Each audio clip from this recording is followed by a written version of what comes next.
اهدنا الصراط المستقيم صراط الذين أنعمت عليهم غير المغضوب عليهم ولا الضالين آمين. السلام عليكم ورحمة الله وبركاته. أعوذ بالله من الشيطان الرجيم. بسم الله الرحمن الرحيم. الحمد لله رب العالمين والصلاة والسلام على أشرف الأنبياء والمرسلين سيدنا ومولانا محمد وعلى آله وصحبه أجمعين أما بعد. سبحانك لا علم لنا إلا ما علمتنا إنك أنت العليم الحكيم ولا حول ولا قوة إلا بالله العلي العظيم. رب اشرح لي صدري wa yassir li amri wahlul 'uqdatam min lisani yafqahu qawli. Alhamdulillah, kita wajib bersyukur kepada Allah Subhanahu wa taala dengan kemurahan dan kebaikan Allah Subhanahu wa taala dikumpulkannya kita di tempat yang mulia ini, yaitu dalam sama-sama kita menuntut ilmu agama, mengharapkan ridha Allah Subhanahu wa taala dan syafaat Rasulullah sallallahu alaihi wasallam. Mudah-mudahan Allah Subhanahu wa taala selalu memberikan istiqamah kepada kita dalam menuntut ilmu agama, dan mudah-mudahan Allah taala beri taufik kita untuk mengamalkan ilmu agama tersebut.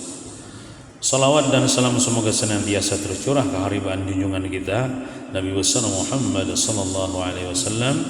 Allahumma salli wa sallim ala sayyidina Muhammad wa ala ali sayyidina Muhammad.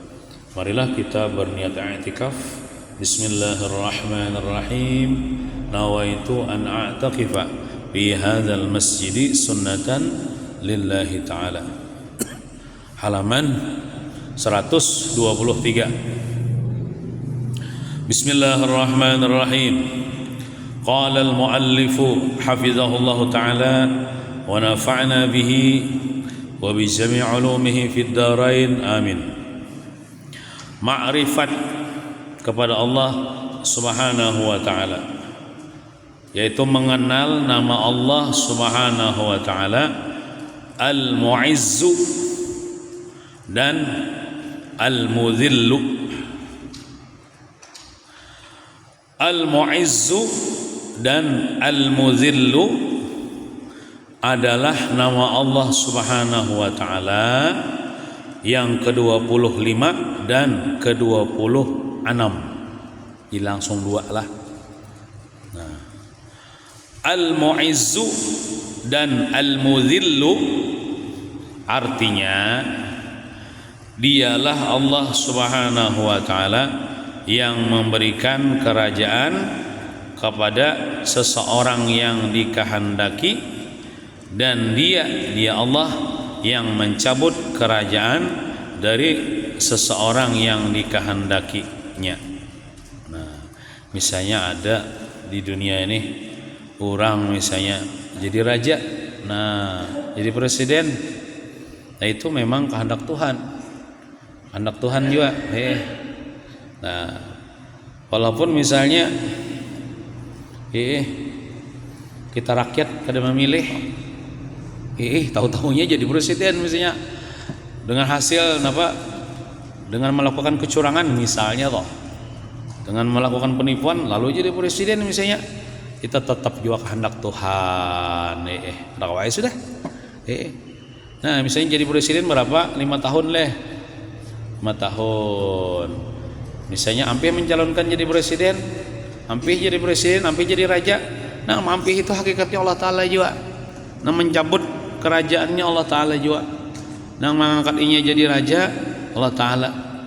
Nah, misalnya Bang Ngejar, rajanya zalim, pemimpinnya zalim. Nah, ujar menurut hadis Nabi itu, kita jangan menyalahkan pemimpin, Jar. Ada misalnya presiden zalim kepada rakyat, pemimpin zalim kepada masyarakat. Jangan kita menyalahkan pemimpin, Jar. Siapa yang kita salahkan? Salahkan diri kita sendiri. Maka kita kada milih, Jar. maka kita kadang coblos. Nah, kayak ini kisahnya. Ujar hadis Nabi kayak ini. Ujar hadis Nabi, sayati zamanun ala ummati yafirruna minal ulama'i wal fuqaha. Akan datang suatu zaman, suatu masa ke atas umatku nanti di akhir zaman, mungkin sekarang sudah terjadi, yang mana umatku itu ya Rasulullah lari daripada ulama, lari pada ulama fikih, artinya kada mengaji ilmu agama. Banyak umatku itu di akhir zaman lari dari ulama, maksudnya kada hakun menuntut ilmu agama. Gara-gara itu ya Rasulullah, fayabtalihimullahu bizalati baliyah. Dengan sebab itu Allah balakan, Allah timpakan bala kepada umatku yang mana mayoritas mereka kada hakun menuntut ilmu dengan 3 macam bala. Ahaduha yarfa'ullahu al-barakata min kasbihim. Bala yang pertama, Allah angkat keberkahan daripada usaha mereka. Gara-gara kada nuntut ilmu, bau usaha kada berberkah. Bau usaha kada berberkah. Maksud bau usaha kada berberkah tuh duitnya cuma habis, digunakan untuk maksiat. Itu gara-gara kada nuntut ilmu. Mayoritas ada Jepang nuntut ilmu cuma sedikit aja. Coba di kampung ini berapa? Kalau dihitungi yang nuntut nang hadir, nang lainnya kada hadir. Nah, itu bala yang pertama. Bala yang kedua, wasaniha wa yusallitu alaihim sultanan zaliman. Yang kedua, Allah jadikan pemimpin di antara mereka pemimpin yang zalim. Jadi pemimpin yang zalim itu gara-gara rakyatnya kadang nuntut ilmu. Maka Allah balakan mereka dengan pemimpin, ada diangkat pemimpin yang zalim, pemimpin yang menindas, pemimpin yang korupsi. Nah, jadi mestinya kita ada melihat pejabat, pemimpin kita korupsi, jangan nyalahkan Zidin, salahkan kita kadang nuntut ilmu. Kita kadang ngaji, kita lari daripada ulama. Nah, itu gara-garanya dah. Kenapa misalnya pejabat kita banyak korupsi? Baik, pemimpin kita zalim, itu gara-gara masyarakatnya juga. Nah, coba masyarakatnya seberatan untuk ilmu, mengamalkan ilmu agama, ilmu fardu ain, insyaallah pemimpinnya adil. Kemudian yang ketiga, wasali zuha, yang ketiga ini yang paling parah nih, bala yang paling ditakutkan. Yakhrujuna minad dunya bighairi iman. Mereka keluar daripada dunia tanpa membawa iman. Mereka mati hal keadaan kada beriman. Gara-gara kada nuntut ilmu agama. Nah, itu. Jadi hakikatnya nang mengangkat inya jadi raja, mengangkatnya jadi presiden Allah Taala. Nang menurunkan inya jadi presiden Allah Taala juga, nang mampihinya jadi raja Allah Taala juga. Hakikatnya nih. Itu pandangan hati kita, pandangan batin kita. Jangan kayak ini, kami kurang dukung sama presiden menang. Itu kada apa-apa, di segi zahir kada apa-apa, asal jangan sampai ke hati. Itu sidin itu aja waktu kami nang mengkampanyekan, kami nang dukung lalu menang. Namun dimontok ada apa-apa, asal jangan di hati. Mengatakan nang menghendaki seseorang jadi raja, Allah nang mencopot pangkat ke rajanya Allah Taala juga. Itu al-mu'izzu dan al-muzillu. Dia yang membuat seseorang menjadi mulia, dan dia Allah yang membuat seseorang menjadi hina. Ada seseorang misalnya jadi mulia, Allah Ta'ala ada hakikatnya nang maulahnya mulia. Ada orang dihinakan Tuhan, Allah Ta'ala juga nang menghinakan hakikatnya. Nah, kemuliaan sejati hanyalah kemuliaan di sisi Allah Subhanahu wa Ta'ala, dan kemuliaan itu mesti kita cari. Kita lama hendak mulia di sisi Allah Ta'ala aja, biar kita kada mulia di sisi manusia. Nah, supaya kita mulia di sisi Allah kayak apa? Kita cari caranya dengan cara beramal saleh ya kala. Kada usah kita mencari kemuliaan di sisi manusia. Kenapa jadi kita? Orang yang mencari kemuliaan di sisi Allah Subhanahu wa taala akan mulia selamanya. Bila orang tuh hendak mencari pangkat, cari kemuliaan di sisi Allah, selamanya yang akan mulia, diangkat Allah, dimuliakan Allah sampai kekal tuh Bang, di surganya mulia, dimasukkan ke dalam surga dia mulia. Nah, karena Allah Subhanahu wa taala yang memuliakannya, Allah taala apa yang memuliakan? Dia Allah hidup selamanya. Nah, Allah taala itu kan hidup selamanya. Jadi Allah taala itu bila memuliakan bisa selamanya. Nah, dan orang yang mencari kemuliaan di sisi manusia atau makhluk, maka kemuliaannya tidak akan abadi. Kenapa jadi kada abadi? Karena orang yang memuliakannya bisa mati. Kita minta hormati lawan orang kampung, minta muliakan lawan orang kampung. Orang kampung nih jangankan mati, belum mati ini ampih memuliakan kita. Amun kita ampih misalnya menjabat atau ampih memberinya duit, ampih kita dimuliakannya kan. Apalaginya mati. Kada abadi kemuliaan di sisi manusia nih. Carilah kemuliaan abadi di sisi Allah Subhanahu wa taala. Kalau yang memuliakannya sudah mati, ya makhluk tuh deh, maka berakhirlah sudah kemuliaannya. Nah, waktu jadi pejabat, banyak bisi ajudan, banyak bisi anak buah. Ampi jadi pejabat, ampi jadi bos. Ampi aja jadi sudah bisi anak buah. Ada lagi yang menghormati. Nah, itu sirna sesaat saja. Nah, oleh karena itu hendaklah mencari kemuliaan di sisi Allah. Nah, apabila Allah Subhanahu wa taala ingin menjadikan hamba mulia di sisinya, maka hamba tersebut diberikannya 3 perkara. Nah, bila Tuhan menghendaki kita nih sebagai hambanya mulia, maka Tuhan beri kita 3 perkara nih. Nah, apabila 3 perkara itu sudah dimiliki seseorang, maka ia akan menjadi mulia. Nah, kita usahakan 3 perkara nih. Kita usahakan 3 perkara nih supaya ada pada diri kita, supaya kita nih mendapatkan kemuliaan, dimuliakan Allah Subhanahu wa taala. Nah, perkara yang pertama apa? Rab'ul hijabi, itu bahasa Arab. Nah, Rab'ul hijabi artinya diangkat dinding dari hati hamba sehingga hamba itu bisa menyaksikan Allah Subhanahu wa taala pada tiap keadaan. Nah, jadi mudahan Allah taala mengangkat nang mendinding dari hati kita nih, dari menyaksikan Allah Subhanahu wa taala pada tiap keadaan. Soalnya yang terjadi kepada kita nih rancak ada ingat lawan Tuhan. Maksud terdinding itu kita rancak lupa lawan Tuhan. Namun kita hendak mulia lawan Tuhan, kita hendak ingat terus lawan Tuhan, gitu nah.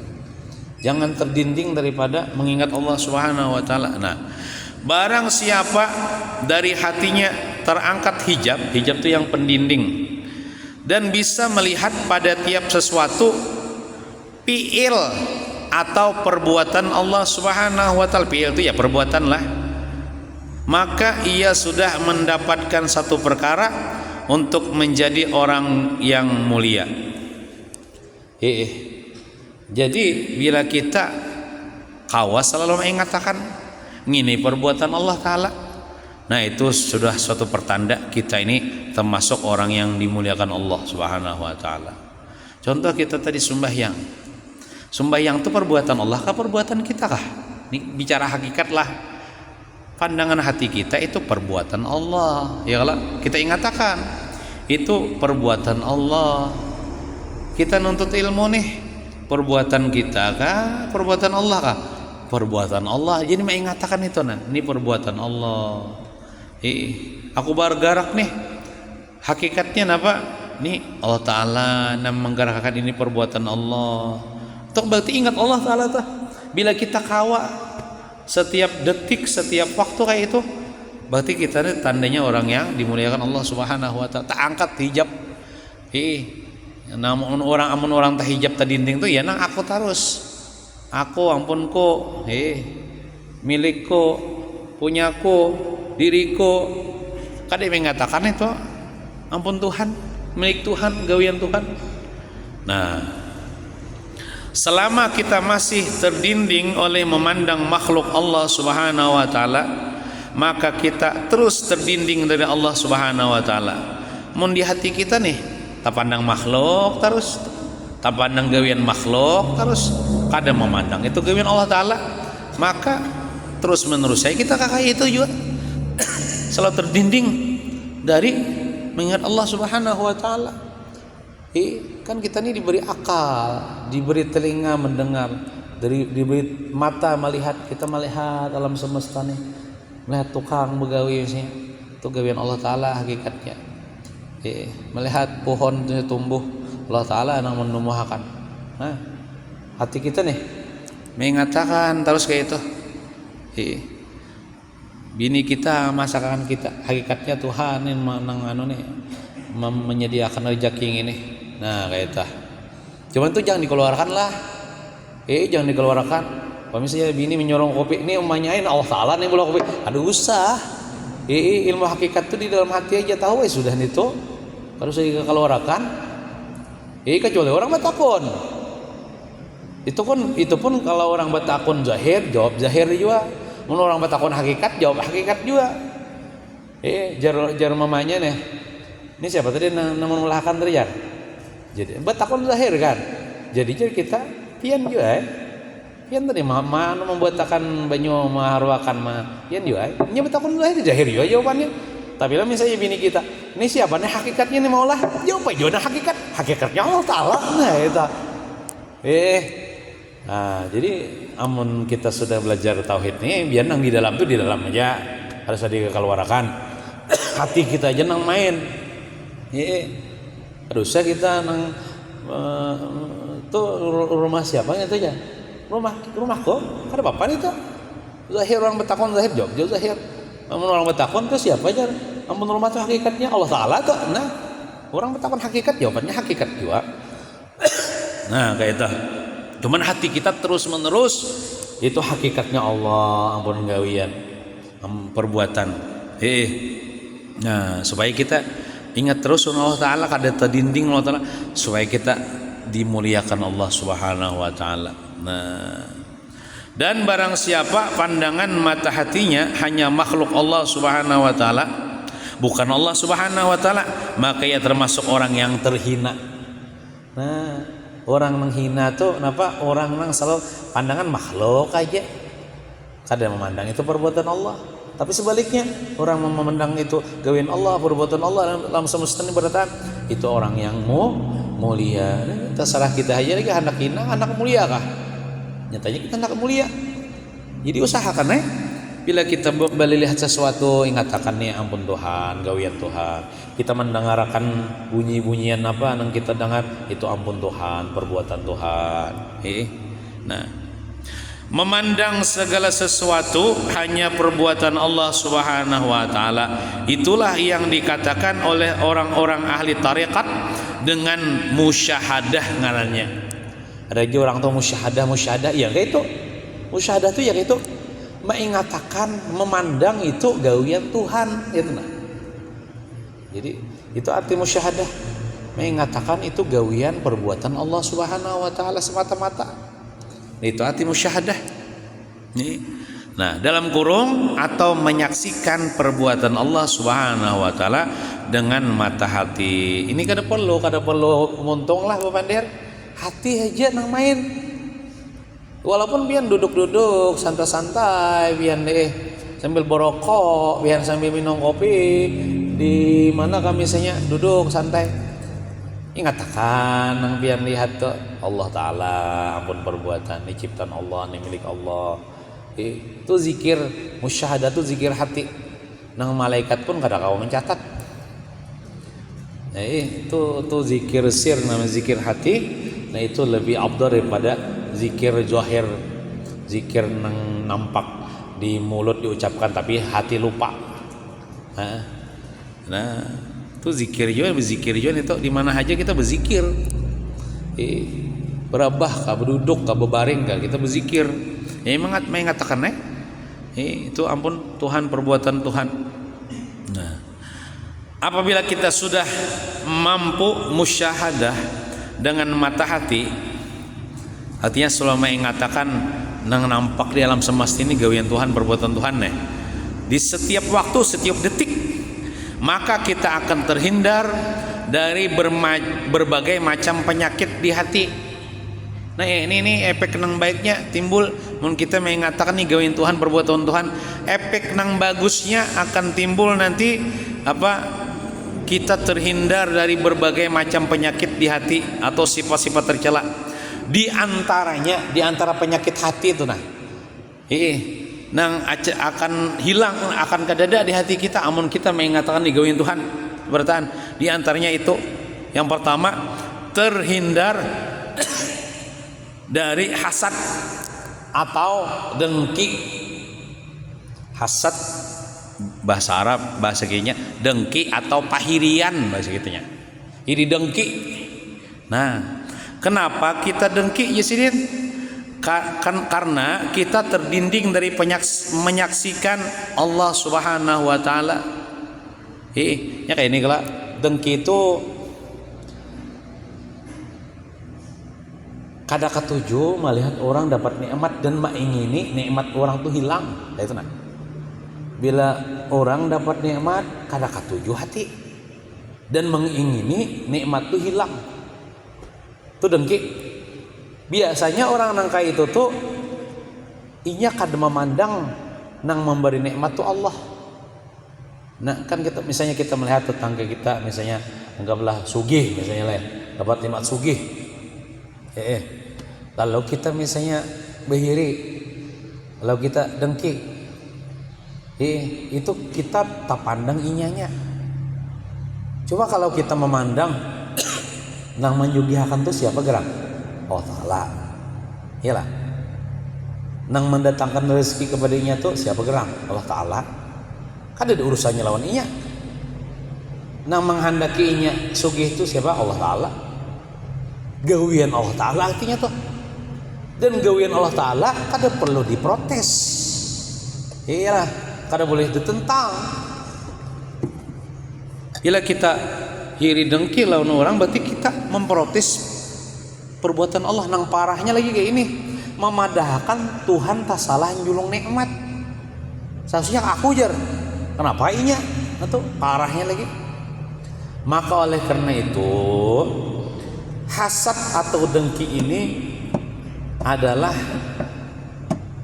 bedang sanak lawan sifat bakhil atau pamalar.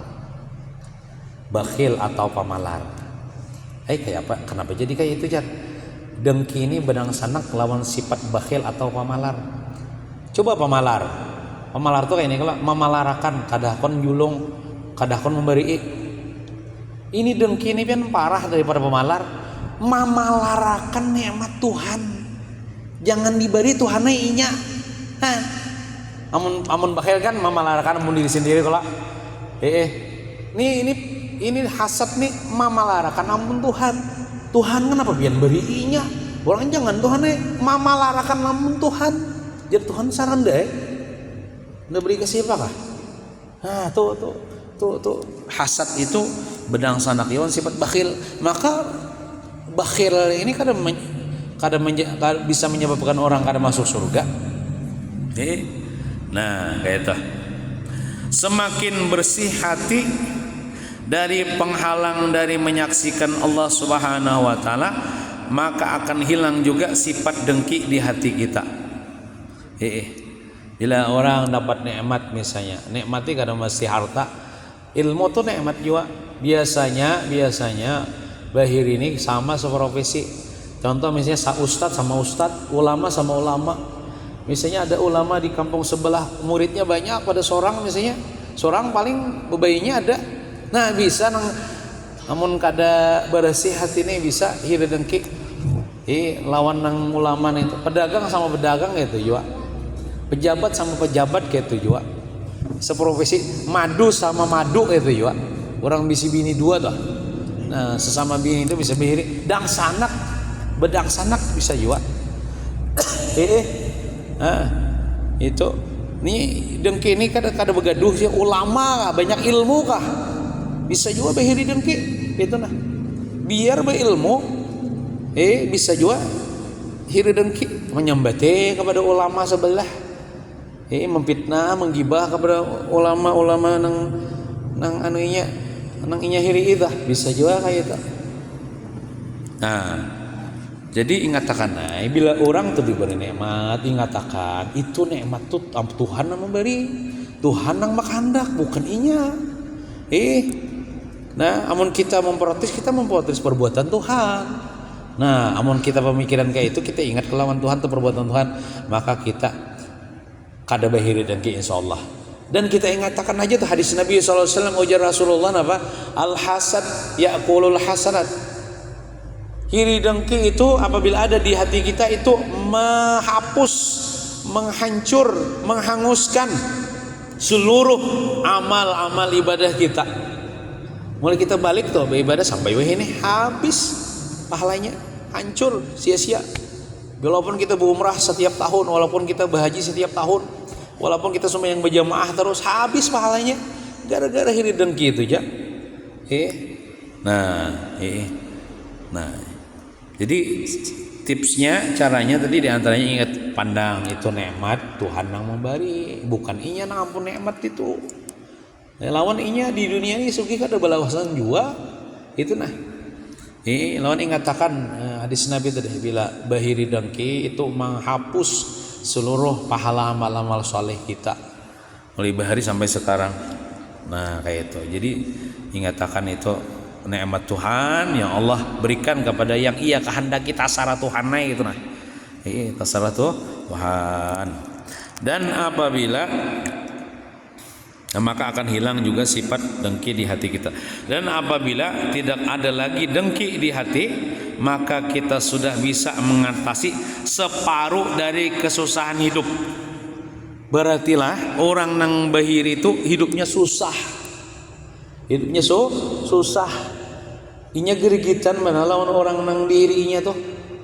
Iya nang orang dapat nikmat asa dikarokot bidawang 1000, asa hancur hatinya, ya makan kada tapi nafsu makan.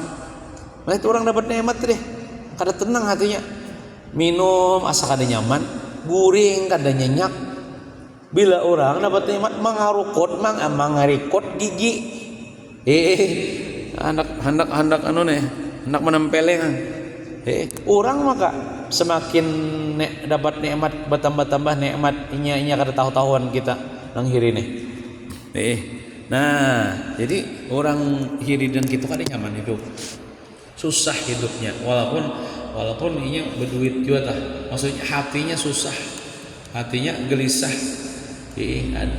Ada nang amun sekedar di hatinya aja lah, ya kok orang labihnya ada juga nih merencanakan untuk mencelakai orang tuh nah, bahaya. Ya nang datang ke dukun, berbuatakan dukunnya supaya inya ini mati biasanya, supaya inya kena sihir. Nah tuh parah lagi nih tuh, datang ke dukunnya tuh sudah salah dah.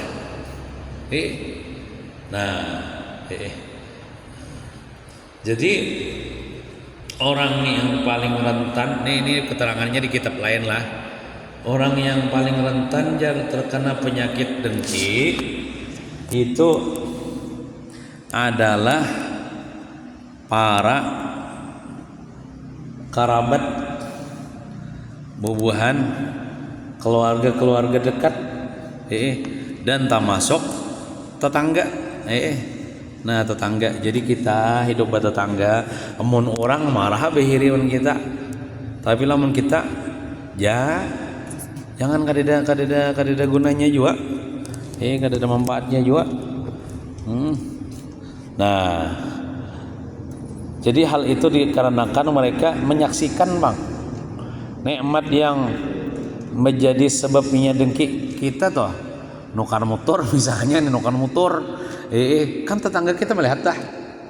Dang sana kita nang para kurma melihat dah. Amun dang sana kita nih kada berilmu, kada bisa menjaga hati, bisa. Iya bahiri dengki gitu nah. Mung kita janganlah. Mung kita jangan bila orang atau keluarga dapat nikmat kita jangan bahiri dengki. Nah oleh karena itu pernah Sayyidina Umar bin Khattab Sidin pernah menulis surat kepada sahabat Nabi, yaitu Abu Musa al-Asy'ari. Jadi Sayyidina Umar ini sahabat Nabi juga, Abu Musa al-Asy'ari sahabat Nabi juga. Dalam surat itu Sidin bernasihat, perintahkanlah jar Sayyidina Umar kerabat-kerabat dekat untuk saling berkunjung, namun tidak saling bertetangga. Maksudnya kayak ini, nang bagus panglah, cuman ini kada diwajibkan ya bang lah. Nang bagus kita bila bakarabat itu bakal gitu jauh-jauh aja rumah. Nang kayu ulun ini nah, ulun jauh kawan keluarga ulun nang sana ulun. Jadi misalnya ulun nih dapat nikmat, nang sana ulun kada melihat, ulun kada posting jadi status. Misalnya nang sana ulun dapat nikmat, ulun kada melihat karena berjauhan. Berjauhan. Nah, seandainya parak juga adalah takdir misalnya pian bebarakan mandang sanak nih. Jangan sang tampai-tampai lah bila dapat nikmat toh. Kalau misalnya pian mini pian hanya nukar galang 10 gram misalnya, kada usah ditampayakan, kada usah tangatinya mini pian memakai galang itu. Kalau pina ipar bini dang sana melihat merangot. Nah, jangan. Amun mobil kada kawa bang le dipatak-patak le mobil le. Nang kawa dipatak misalnya pian bisi dapat rezeki 10 juta kada usah gen bagi sekisah mun kada memberi jua. Lah, karena itu pemicu orang bahiri lawan kita. Nang kau disimpan aja, amas kalau disimpan aja kau sebagai kisah. Duit banyak simpan aja kalau sebagai kisah. Pacangan kadang memberi juga tah. Nah kecuali misalnya mobil, kalau disimpan mobil kenal bandanya. Nah karena amun betampai-tampai itu pemicu.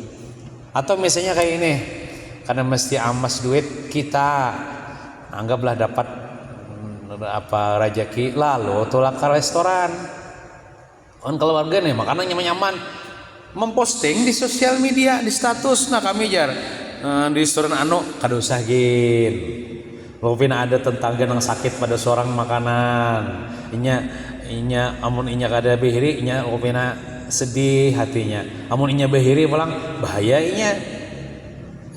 Melihat kita nikmat terus harus ditertampayakan nikmat kayak itu opina pemicu.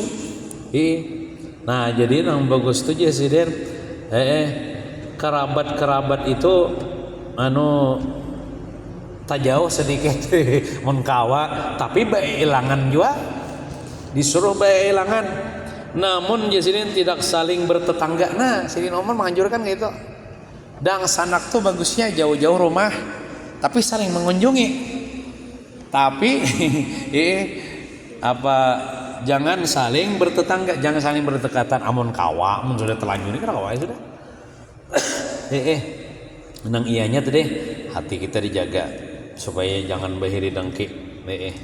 Nah, kemudian pulang ada riwayat mengatakan barang siapa yang mendapati pada dirinya dengki, misalnya kita nih ada juga dengki misalnya, maksudnya ada kadang tujuh melihat orang, sudah juga kita usahakan supaya jangan ada iri dengki, tetap ada misalnya deh. Nah, hendaklah kita membenci sifat itu. Kita kadang ketujuh dengan sifat dengki itu dulu, dan menyembunyikannya pada diri, menyembunyikan dengki itu pada diri kita saja. Kada usah dinampakkan baik omongan kita atau tingkah laku kita. Yang biasanya kan kayak ini, orang dengki itu kada kau menahan omongan, lalu habu ucap, taulah aja kawan. Tuh dang sanakun itunya sugih itu manuyul benar ya. Padahal ada bujuju orang manuyul, nya begedon tuyul jadi sugih ya. Belum pernah mendengar kayak itu. Nang bepandir nih. Nah itu diucapkannya dibuntung. Ketahuan benar orang tuh tandanya dengki. Jadi lah saya dengki juga tuh ada di hati kita. Kita benci sifat dengki itu, memohon kepada Allah supaya dihilangkan dan jangan kita zahirakan lewat omongan kita. atau lewat tingkah laku kita. Jangan kita nampakkan. Nah, mudah-mudahan jadi dengan hal itu kita akan selamat dari kejelekan sifat itu, sifat dengki itu. Ini sifat dengki inilah bila dikeluarkan ya jadi gibah. Untung nih bisa menggibah, bisa membitnah. Kalau tingkah laku tuh napa? Ya nang ambil ka batu manawa ka rumah orang.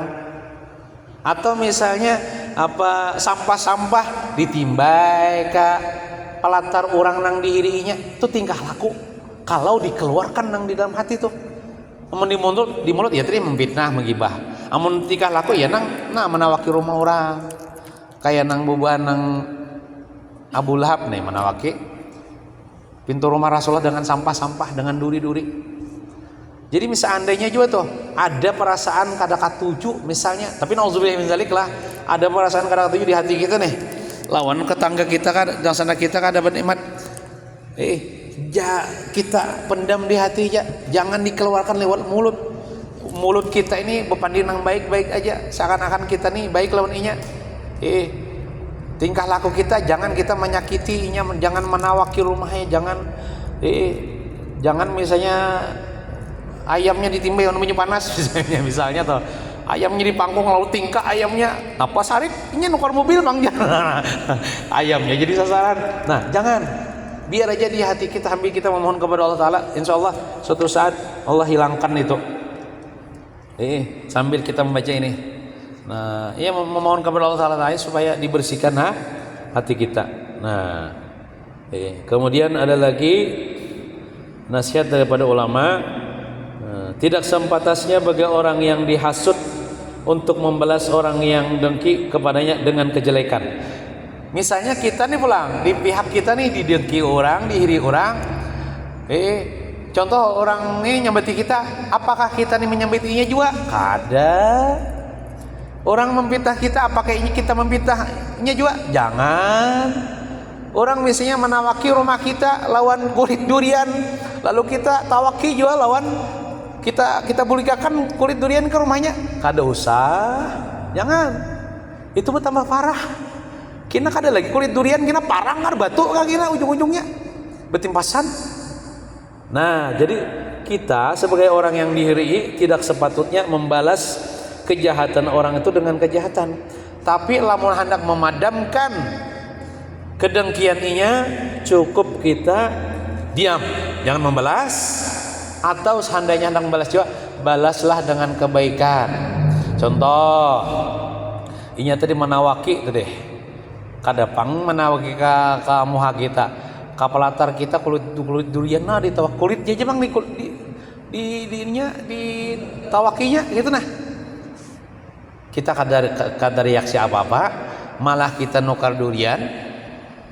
Kita olah kolak durian, lalu kita atari pakai mangkok ke rumahnya. Assalamualaikum, waalaikumsalam. Jarna ulun hendak bahagia, kolak, cuman rasa durian. Kayak apa perasaannya? Supan tuh inya, ampih tuh inya, sadar tuh inya, jarak tuh inya menawaki kita kulit durian. Gitu aja. Manusianya punya hati, punya perasaan.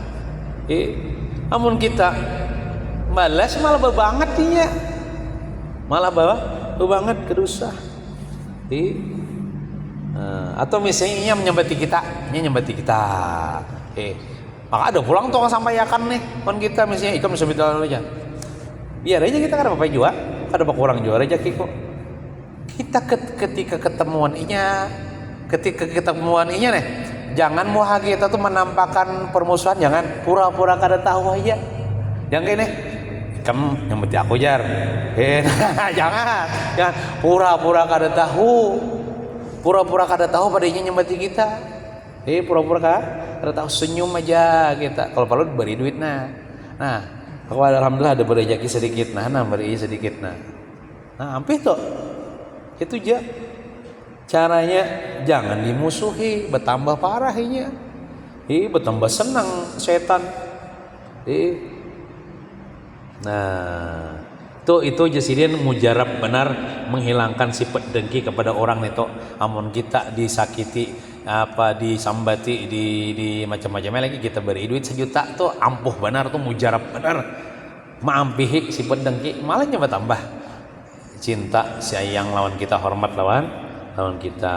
Nah, termasuk jasidin kiat-kiat untuk menghilangkan sifat dengki adalah mendoakan orang yang dihasut. Nih misalnya kita tadi ada sifat dengki di hati nih. Nauzubillahi min dzalik, malah contoh kita ada sifat dengki di hati, salah satunya kalau tadi kan caranya tadi meyakini itu perbuatan Tuhan, beri nikmat adalah mengatakan hadis Nabi, ancaman Nabi ini kepada dengki. Salah satunya lamun hendak hilang dengki di hati kita nih, kita mendoakan kebaikan kepada orang yang iri dengki. Contoh ini, orang tuh hanya ada nukar tanah misalnya, mobil terus nukar tanah misalnya sehektar nang pohon gatah nih, ada di hati kita nih kada ketuju. Nah berarti ada tuh iri dengki di hati kita nih. Nah padahal itu bahaya dan kita harus hilangkan. Kayak apa cara menghilangkan nih? Malam-malam pian bangun berdoa kepada Allah, ya Allah tambahi lagi ya Allah 3 hektar lagi ya Allah berinya. Oh kayak itu sanggup lah kayak itu, mau sanggup kayak itu, insya Allah menghilangkan sifat dengki. Nangka kebanyakan orang dengki itu, ya Allah mudahan dia mati, kebanyakan gitu lah. Tapi sebaliknya amunnya ya Allah mati akan ninya, mudahan ninya bangkrut, itu bertambah iri dengki di hati kita. Supaya menghilangkan, mengurangi iri dengki di hati kita, ya Allah tadi kan ninya hanya nukar tanah sehektar, udah ninya kau pulang 2 hektar 3 hektar pulang ya Allah, kayak itu kau lah mohon sanggup kayak itu, hilang tuh iri dengki. Ujar ulama kayak itu, tapi itu berat. Mohon kau sanggup kayak itu luar biasa. Kebanyakan orang iri dengki itu mendoakan kejelekan, yalah, mendoakan kejelekan. Nah,